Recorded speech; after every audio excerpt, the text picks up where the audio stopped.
So now let's start with the humerus. So once again, let's try and figure out top, bottom, superior, inferior, anterior, posterior aspect.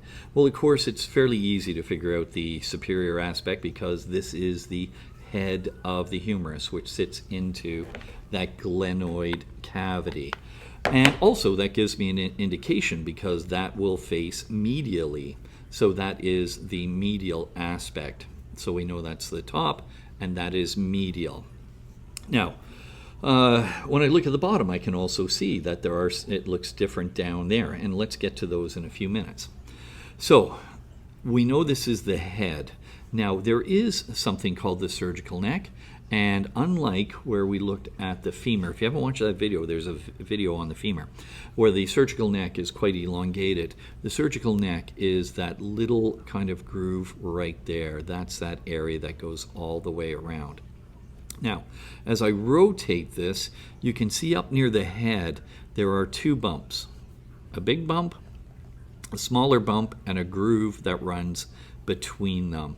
So this bump is the greater tubercle. The greater tubercle. And once again, if I'm going to call something the greater tubercle, you can almost guess in the world of anatomy there's going to be something called the lesser tubercle. And yes, there is that there is the lesser tubercle. Now, this groove that runs in between, it is the intertubercular groove that runs right between there. So if I head down here, this is the shaft.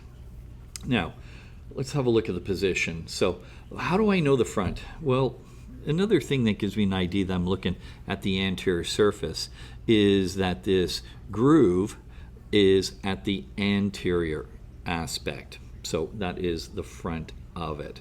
Now, as I head down here, the shaft, you can see that there is a bit of a bump here, and that's the deltoid tuberosity.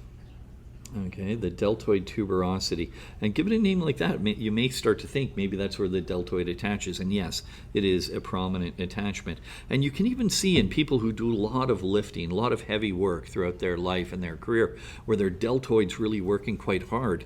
This bone will grow a little bit more to strengthen that attachment. Now, as we work our way down towards the distal end, let's get our orientation again. There's a groove. This is the anterior surface right here. Anterior surface. Now I turn it over, I can see the posterior surface. You see there's a large area indent here, and that's the olecranon fossa. And of course, this is where that hook from the ulna goes in. That little hook part called the olecranon will sit within there. Now down here, these areas are the condyles. Now it is subdivided into different zones, but we're just going to refer to this whole thing as the condyle area. And of course, right near the condyle area are the epicondyles. So that's a quick look at the major parts of the humerus.